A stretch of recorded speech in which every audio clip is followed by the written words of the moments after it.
सांगली शहराला महापुराचा वेढा बसत असताना प्रशासनाने गेल्या 20 वर्षात महापुराच्या संदर्भात कोणत्याच उपाययोजना केल्या नाहीत। त्याबद्दल जागतिक बँकेच्या पथकाने महापालिकेवर नाराजी व्यक्त केली आहे। तर दुसरीकडे शामराव नगरमध्ये सतत पाणी साचून राहत असल्याने दरवर्षी या भागातील इमारती 2 मिलीमीटरने खचतील अशी भीती व्यक्त केली आहे। दरम्यान महापालिकेच्या 476 कोटींच्या आराखडा ऑगस्टपर्यंत मंजुरीच्या प्रक्रियेतील पुढील टप्प्याला जाऊ असा विश्वास जागतिक बँक पथकाने महापालिका प्रशासनाला दिला। जागतिक बँकेच्या प्रतिनिधींची सांगली शहरातील पूरबाधित भागाची पाहणी करून महापालिकेत बैठक घेतली। या बैठकीत आयुक्त शुभम गुप्ता यांनी अधिकाऱ्यांचं स्वागत केलं।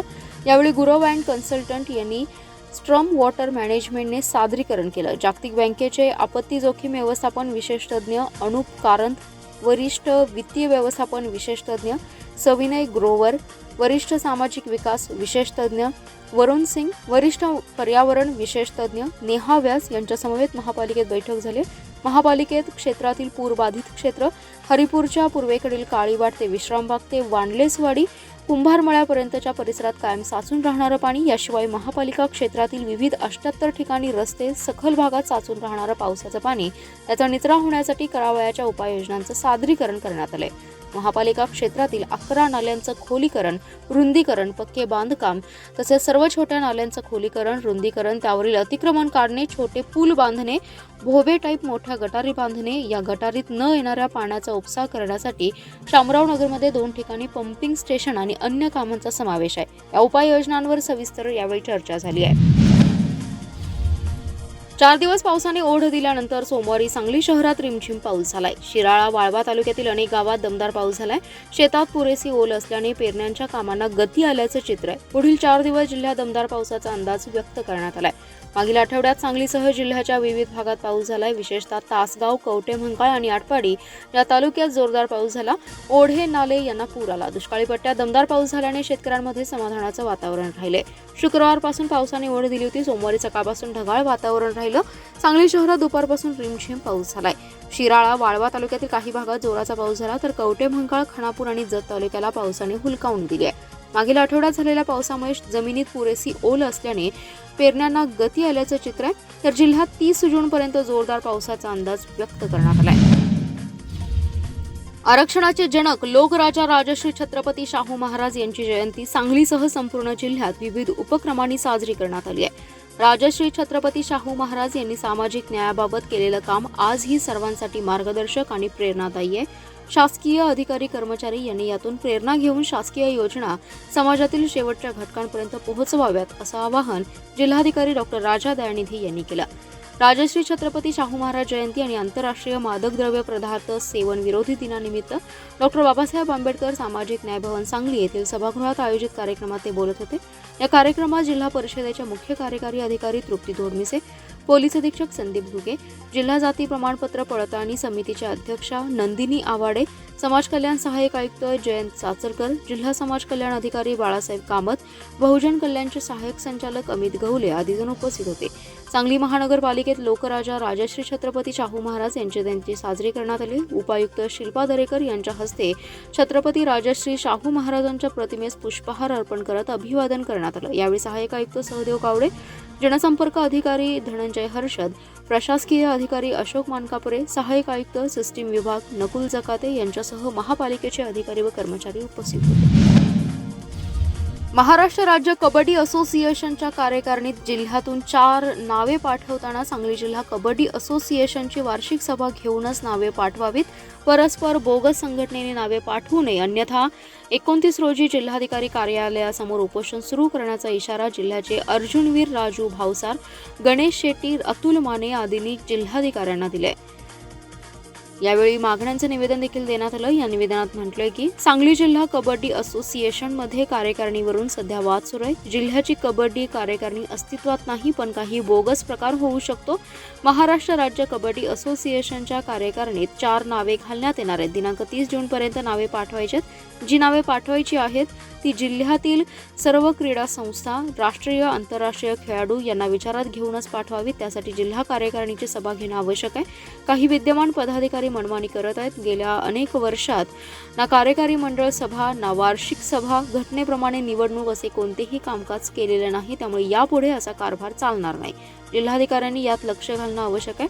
तातडीने जिल्हा कार्यकारिणी अधिकृत आहे का याची पडताळणी करावी आणि जी 4 नावे राज्य कार्यकारिणीला पाठवण्यात येणार आहेत त्यासाठी सभा घ्यावी. अन्यथा जिल्हाधिकारी कार्यालयासमोर दिनांक 29 पासून उपोषण करण्याचा इशारा यावेळी देण्यात आलाय. आज जगातील अंमली पदार्थ विरोधी दिन. राज्यासह सांगली जिल्ह्यात गेल्या काही दिवसांमध्ये मोठ्या प्रमाणात अंमली पदार्थांवर कारवाई करण्यात आली आहे. अंमली पदार्थांमुळे आरोग्यावर मोठा परिणाम होतो. त्यामुळे आज जागतिक अंमली पदार्थ विरोधी दिनाचा औचित्य साधून जिल्हास्तरीय अंमली पदार्थ विरोधी समिती आणि जिल्हा पोलीस प्रशासनाच्या संयुक्त विद्यमाने युवकांना प्रबोधन आणि मार्गदर्शन कार्यक्रमाचं आयोजन करण्यात आलं होतं. Vasantdada institute of management studies and research centre येथे हा कार्यक्रम संपन्न झालाय. यावेळी विद्यार्थ्यांना अंमली पदार्थापासून अलिप्त राहण्याची शपथ देण्यात आली.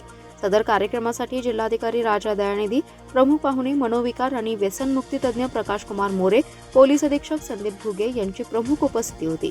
या कार्यक्रमाची सुरुवात महाराष्ट्र गीत गायनाने झाली. कार्यक्रमाचे प्रास्ताविक शहर विभागाचे पोलीस उपअधीक्षक अण्णासाहेब जाधव यांनी केले. यानंतर सदर कार्यक्रमास उपस्थित असलेल्या सर्वांना जिल्हाधिकारी डॉक्टर राजा दयानिधी, पोलीस अधीक्षक संदीप घुगे यांनी मार्गदर्शन केलं. तसेच प्रमुख पाहुणे डॉक्टर प्रकाश कुमार मोरे यांनी सर्वांना अंमली पदार्थांचं सेवन केल्याने होणारे दुष्परिणाम आणि त्यावरील उपाययोजना याबाबत प्रबोधन आणि मार्गदर्शन केलं. यावेळी जमलेल्या सर्वांनी अंमली पदार्थापासून अलिप्त राहण्याची शपथ घेतली. सदर कार्यक्रमास सांगली व मिरजमधील वेगवेगळ्या शाळा आणि कॉलेजमधील 500 विद्यार्थी, विद्यार्थिनी, शिक्षक तसेच पोलीस अधिकारी हजर होते. सांगलीतील उपप्रादेशिक परिवहन कार्यालयाला सध्या जागा अपुरी पडत असल्याने जुना बुधगाव रस्त्यावरील कार्यालयाच्या इमारतीमध्ये ऑफिस स्थलांतर करण्यास सुरुवात झाली आहे. त्यामुळे लवकरच या जागेवर आता आरटीओ ऑफिस सुरू होणार आहे. या मागणीसाठी नागरिक जागृती मंचच्या वतीने पाठपुरावा केला होता, त्याला यश आलंय. सध्या औद्योगिक वसाहतीमध्ये उपप्रादेशिक परिवहन विभागाचे कार्यालय आहे, पण या ठिकाणी जागा अपुरी आहे. त्यामुळे वाहन परवाना चाचणीसह इतर सर्व मोठ्या वाहनांची तपासणी सावळी रस्त्यावरील कार्यालयात होत होती, तर कागदपत्रांची जुळवाजुळव औद्योगिक वसाहत येथे गेली जात होती.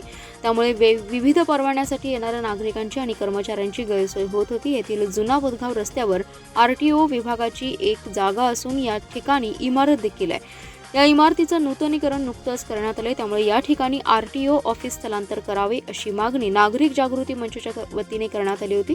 जिल्हा नियोजन समितीच्या सभेत याबाबत चर्चा झाली. तातडीने कार्यालय स्थलांतर करण्याच्या सूचना देण्यात आल्या. त्यानुसार स्थलांतरास सुरुवात झाली आहे. ऑफिसचं सर्व साहित्य स्थलांतरित करण्याचं काम सुरू झालंय. त्यामुळे जुना बुधगाव रस्त्यावर आता नव्याने कार्यालय सुरू होणार आहे.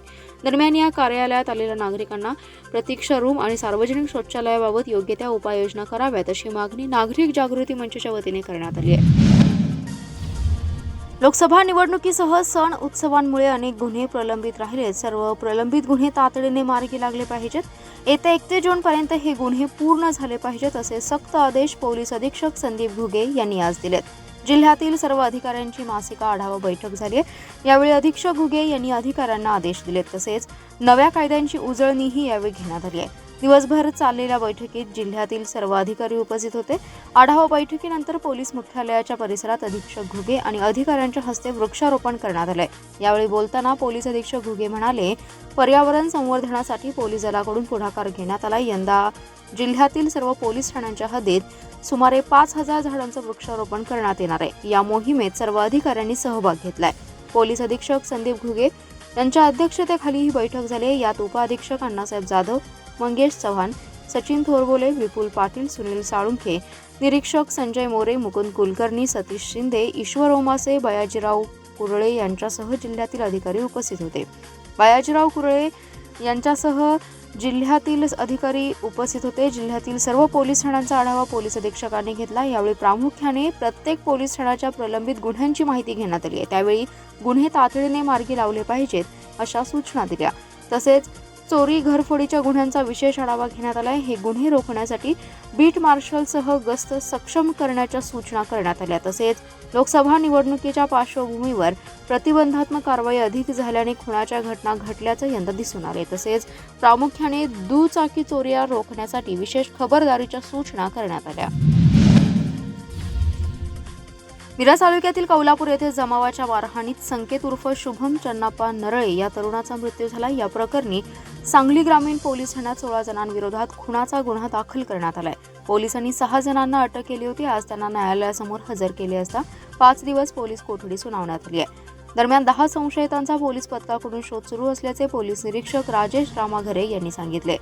गजानन तावदारकर, सचिन उर्फ पांडुरंग अरुण पाटील, दीपक माळी, वैभव तोडकर, विवेक पाटील, विशाल पाटील अशी अटक केलेल्या संशयितांची नावे आहेत. कौलापूर येथील तंटामुक्ती समितीचे अध्यक्ष भानुदास पाटील यांच्यावर सिद्धेश्वर चौकात पूर्वीच्या वादातून संकेत नळे, ज्योतिराम माने आणि अल्पवयीन मुलाने कोयत्याने हल्ला केला. यात पाटील गंभीर जखमी झाले. त्यानंतर जमावाच्या तावडीत संकेत सापडला. जमावाने त्याला बेदम मारहाण केली. पाटील यांच्या तुकाईमाळा येथील शेतात नेऊन संशयिताला पुन्हा मारहाण करण्यात आली. त्यानंतर संशयित पसार झाले. या घटनेची माहिती मिळताच सांगली ग्रामीण आणि एलसीबीचे पथकाने कौलापुरात धाव घेतली. जखमी संकेतला शासकीय रुग्णालयात दाखल करण्यात आले. मंगळवारी पहाटे त्याचा उपचार सुरू असताना मृत्यू झाला. पोलिसांनी 16 जणांवर खुनाचा गुन्हा दाखल केलाय. त्यातील 6 जणांना अटक केली तर 3 नावे निष्पन्न झालेत आणि इतर 6 ते 7 जण पसार आहेत. पसार झालेल्या संशयितांच्या शोधासाठी पोलिसांची पथके कर्नाटक, कोल्हापूर, सातारा, सोलापूर जिल्ह्यात रवाना करण्यात आली आहेत.